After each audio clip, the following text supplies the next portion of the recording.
Madame, Monsieur, bonjour, bienvenue dans ce nouveau numéro de Planétaire, l'émission qui traite des questions environnementales en Afrique de l'Ouest et au-delà. Comment l'intelligence artificielle contribue à relever les défis environnementaux? C'est le thème de votre magazine cette semaine. Vous le savez peut-être déjà, l'intelligence artificielle renvoie aux théories ou mécanismes techniques visant à simuler ou imiter l'intelligence humaine. Elle demeure de nos jours incontournable dans la préservation de l'environnement.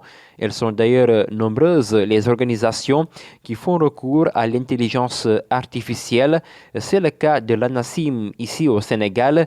L'ANACIM, c'est l'Agence nationale de l'aviation civile et de la météorologie, organisme de l'État sénégalais qui s'active dans la prévision météorologique et climatique à l'aide notamment des données traitées par le biais de l'intelligence artificielle. On va en parler dans la première partie de ce magazine avec Maury Touré, ingénieur climatologue à l'ANACIM. Dans la seconde partie de ce programme, nous allons parler du gaz naturel ou le biogaz. Le gaz naturel se forme en plusieurs millions d'années à partir de matières organiques telles que les déchets. C'est une énergie fossile puissante, disponible en quantité infinie. Et plusieurs pays ouest-africains font aussi recours au biogaz pour notamment lutter contre le réchauffement climatique. Nous serons avec le professeur Adams Tidiani, enseignant, chercheur à la faculté des sciences et techniques de l'université Cheikh Anta Diop, ici à Dakar. Planétaire, le futur de l'environnement commence ici et maintenant. Bonjour à toutes et à tous et soyez les bienvenus. L'intelligence artificielle joue un rôle crucial dans la préservation de l'environnement. Elle intervient à plusieurs niveaux et peut être utilisée dans la gestion des ressources naturelles, mais également dans la prévision des schémas climatiques.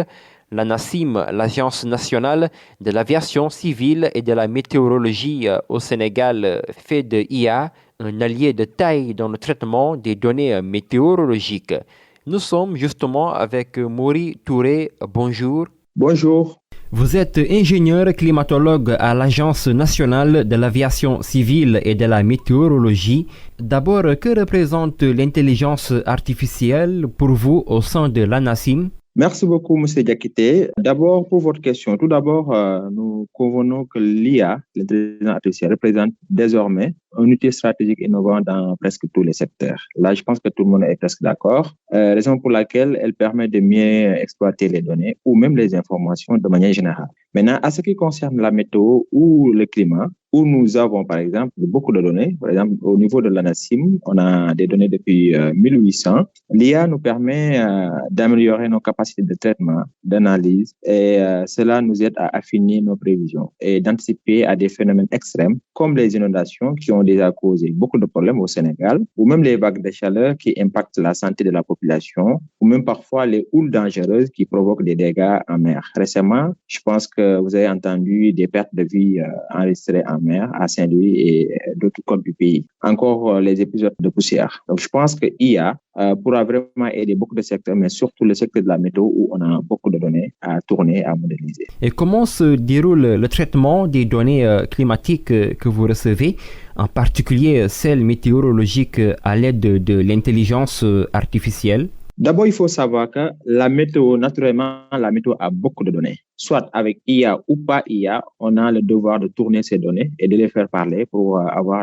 ce qu'on appelle la prévision. D'abord, pour le traitement des données à l'ANACIM, s'effectue en plusieurs étapes. D'abord, nous commençons par la collecte des données issues des stations météorologiques réparties à travers tout le pays, tout le Sénégal, pratiquement chaque département, on a au moins une station. Ensuite, nous les nettoyons et les corriger, les valider. Puis, nous utilisons également ces données pour faire le suivi climatique, pour faire également de la recherche, pour faire des études de cas, mais surtout pour faire de la modélisation. Et à partir de la modélisation, les sorties de ces modèles vont nous permettre d'avoir ce qu'on appelle des prévisions. Et ce sont ces prévisions-là que nous utilisons pour informer le grand public. Ça, c'est avec IA ou pas IA. Maintenant, grâce à l'IA, nous pouvons réaliser le même processus, mais plus rapidement et plus efficacement. Donc, je pense que avec l'IA, on aura plus d'ingrédients pour affiner nos prévisions. Et à ce moment, nous pouvons réaliser ce processus que je viens de décrire de manière plus rapide. Et cela nous permet d'avoir des modèles statistiques configurés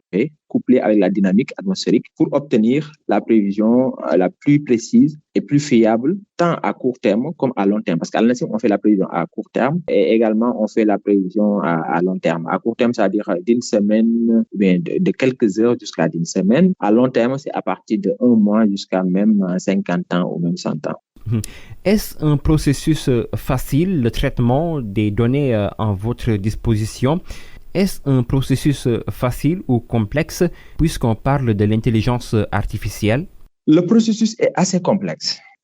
Pourquoi? Parce que la gestion de ces données climatiques implique la manipulation de volumes importants d'informations ou bien de paramètres différents. Par exemple, parce qu'on a des paramètres de température, on a la pression, on a le vent. Vraiment, ce sont des variables hétérogènes, si je peux le dire ainsi. Maintenant, la collecte et la vérification et le nettoyage et l'analyse de ces données nécessitent des compétences pointues en programmation, en statistique, ça veut dire en mathématiques, en modélisation. Et cependant, si avec l'utilisation de l'IA, on peut automatiser certaines tâches. Cela pourra nous permettre de gagner du temps, mais également d'améliorer la précision de nos analyses, malgré maintenant la complexité de cette méthode, parce que ça demande vraiment des ressources humaines qualifiées, mais également ça demande des ressources techniques, parce qu'avec l'IA, vraiment, on ne peut pas se prétendre d'utiliser l'IA pour le rendre opérationnel dans un secteur comme le climat, sans pour autant avoir des ressources comme des supercalculateurs. Heureusement, nous avons des supercalculateurs, mais malgré cela, il faut encore avoir d'autres espaces pour entraîner ces modèles, parce que c'est ça l'intelligence artificielle. Il faut d'abord faire comprendre ces algorithmes ce qui se passe d'abord. C'est quoi l'atmosphère? Comment l'atmosphère change? Comment se comporte l'atmosphère?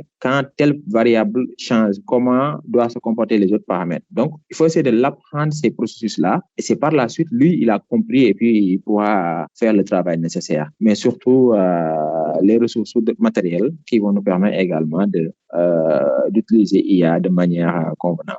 Et qui parle de l'ANACIM parle également d'agences engagées dans la protection de l'environnement. Comment vous y parvenez avec l'intelligence artificielle? Vous savez, l'ANACIM joue également un rôle de protection des personnes et des biens, en plus de ses missions de supervision et de réglementation aéronautique. Maintenant, dans ce cadre, l'IA peut jouer un rôle très important, car elle permet d'anticiper à des événements extrêmes si vraiment on l'intègre dans la modélisation, ça veut dire la prévision. Et c'est également nous permet de modéliser ou bien de savoir l'impact maintenant de ces phénomènes météorologiques, parce qu'actuellement, on n'est plus dans l'ère où on va te dire demain il y aura des précipitations. C'est bien, mais quand même si on te dit que demain il y aura des précipitations, mais ces précipitations vont causer des inondations, c'est encore plus intéressant. Par exemple, si je te dis demain il y aura une forte température et que ces températures vont causer des impacts sanitaires, c'est encore intéressant.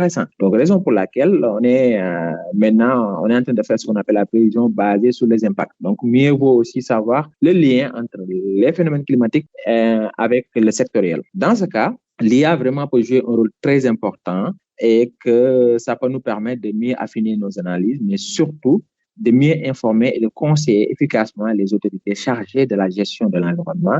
Cette synergie renforce notre capacité à agir en prévention ou à élaborer des stratégies d'adaptation pour la protection des ressources naturelles. Et est-ce que vous rencontrez souvent des défis? Effectivement, les défis ne manqueront pas parce que vous savez que nous faisons face à plusieurs défis. Par exemple, la qualité et la continuité des données. Parce que nous avons, comme je l'ai dit tout à l'heure, nous avons des données depuis 1800 jusqu'à maintenant. Et qu'à chaque fois, dans chaque pratiquement département, et à chaque fois, on veut on veut avoir des données, des séries de données continues, des données horaires, ou bien journalières, ou bien des données mensuelles, parce que ce sont ces données-là qui nous permettent d'alimenter nos modèles. Donc, effectivement, on a des défis pour vraiment assurer la continuité de ces données-là, mais surtout la gestion de volumes importants d'informations ainsi que le maintien des ressources techniques, parce que c'est très rare souvent de voir des gens qui ont fait des études de la météorologie. Même au Sénégal, je pense qu'il n'y a pas de grandes écoles qui font des formations dans ce cadre. Mais surtout, l'évolution constante des phénomènes climatiques qui rend la modélisation particulièrement complexe. Parce que Au début, on a trouvé des formules physiques et mathématiques qui nous permettent de comprendre un peu l'évolution de l'atmosphère. Maintenant, avec des effets du changement climatique, l'atmosphère devient de plus en plus complexe. On n'arrive pas parfois à capturer, si je peux le dire ainsi, certains phénomènes. Toutefois, ces défis nous incitent à innover et à renforcer continuellement nos capacités, notamment grâce aux avancées de la technologie comme les intelligences artificielles. Maury Touré, je rappelle que vous êtes ingénieur climatologue à l'Agence nationale de l'aviation civile et de la météorologie. Merci d'avoir répondu à nos questions. Je vous en prie, M. Diakité. Nous en sommes dans la seconde partie de ce magazine et nous parlons du biogaz ou du gaz naturel. C'est une énergie fossile aujourd'hui disponible dans plusieurs pays ouest-africains, vu ses innombrables potentialités dans la lutte contre le réchauffement climatique. Le Sénégal a un projet en ce sens, piloté par le professeur Adams Tidjani, enseignant et chercheur à la Faculté des sciences et techniques de l'Université Cheikh Anta Diop de Dakar. Bonjour, professeur. Bonjour. D'abord, quand on parle de biogaz, qu'est-ce que c'est réellement? En fait, le biogaz est la production d'un gaz par le biais d'une réaction qu'on appelle une réaction de méthanisation ou par le développement en fait de micro-organismes. Donc, vous avez donc l'émission de gaz qui, puisque le méthane qui est un gaz qui est relativement léger, il a tendance donc à migrer vers le haut.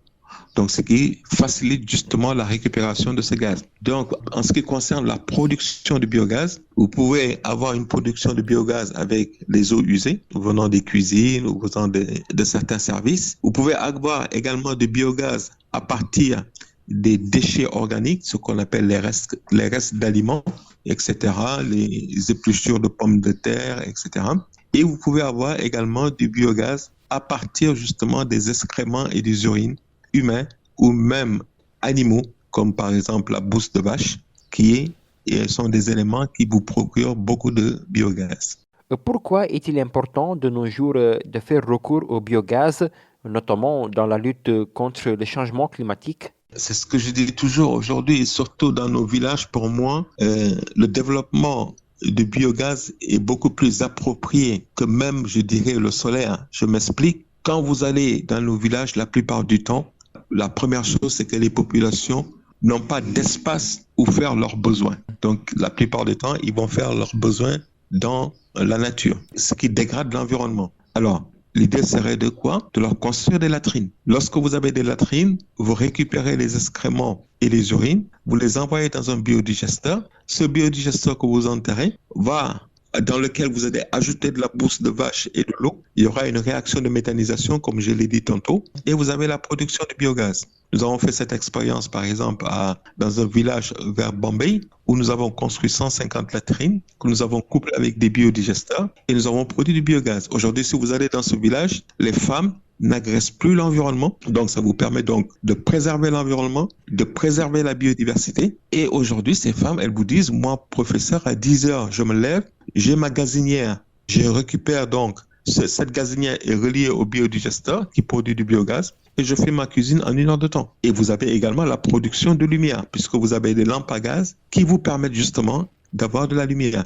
Si vous êtes plus riche, vous pouvez même prendre ce biogaz pour alimenter un thermostat qui vous produira de l'électricité comme l'électricité que vous fournit les distributeurs d'électricité aujourd'hui. Mais j'aimerais ajouter, et c'est ça, c'est la cerise sur le gâteau, le digestat qui vient du biodigesteur. C'est un engrais, c'est un fertilisant qui est extrêmement puissant. Nous l'avons utilisé dans les champs agricoles.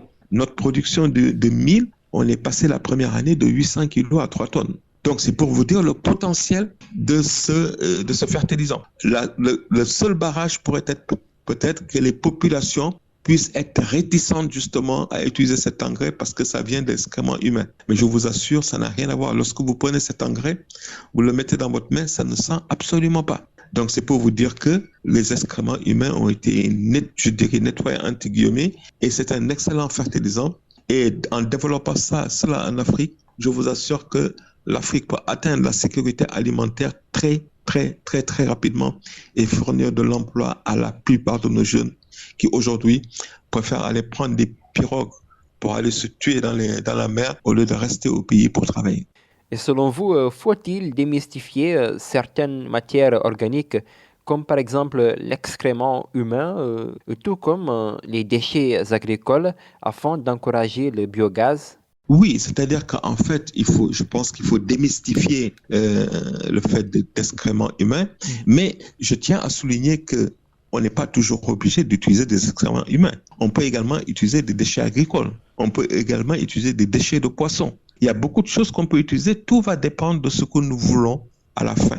Est-ce que nous voulons produire plus de biogaz ou est-ce que nous voulons produire plus d'engrais? Et à ce moment, c'est en fonction de l'objectif que nous nous fixerons que nous allons privilégier, par exemple, les excréments humains ou que nous allons privilégier, par exemple, les déchets agricoles. Donc, je veux dire par là que quand même, on a un potentiel. Ce potentiel existe, il faut le valoriser. Mais comme vous l'avez dit tout de suite, effectivement, toute chose est pédagogique. Moi, quand j'ai géré ce projet avec les villageois, pour leur faire accepter, j'ai regroupé tout le monde à la place du village, les femmes et les hommes. On a discuté. Je leur ai fait comprendre que cette idée de biodigesteur pouvait leur apporter beaucoup de choses. Et donc, les femmes ont adhéré, et comme dit l'autre, tout ce que femme veut, Dieu le veut. Et à ce moment, les hommes ont suivi. Et le projet s'est extrêmement bien déroulé. Et parlez-nous maintenant de ce projet que vous pilotez. Quel défi? Oui, quelques années après, le problème, c'est que ça, c'est notre gros problème. C'est-à-dire qu'un biodigesteur demande de l'entretien. C'est-à-dire qu'on on reçoit un fonds, justement, d'un partenaire étranger. Quand le fonds se termine, on n'a plus d'argent pour pouvoir, justement, faire perdurer ce projet. Et c'est ça, aujourd'hui, le gros problème.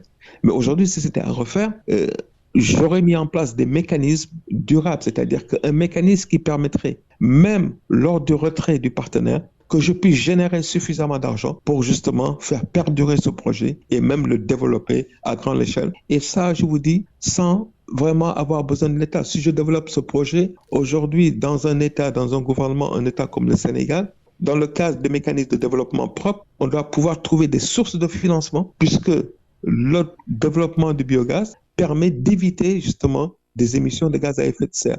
C'est un moyen pour lutter contre le réchauffement climatique. C'est un moyen justement pour donner des revenus aux femmes et aux enfants, pour donner des emplois, pour développer un site, pour l'atteinte de la sécurité alimentaire. Vraiment, il n'y a que des bénéfices par rapport au développement du biodigesteur en Afrique. Professeur Adams Tidjani, je rappelle que vous êtes enseignant-chercheur à la faculté des sciences et techniques de l'UCAD, l'université Cheikh Anta Diop de Dakar. Je vous remercie. C'est moi qui vous remercie. Et nous arrivons au terme de ce numéro de Planétaire. Merci de nous avoir écoutés. À la présentation, Moustapha Diakité, émission disponible sur notre site www.wadr.org. Merci également à nos radios partenaires. Planétaire revient jeudi prochain, mais d'ici là, portez-vous bien dans un environnement sain.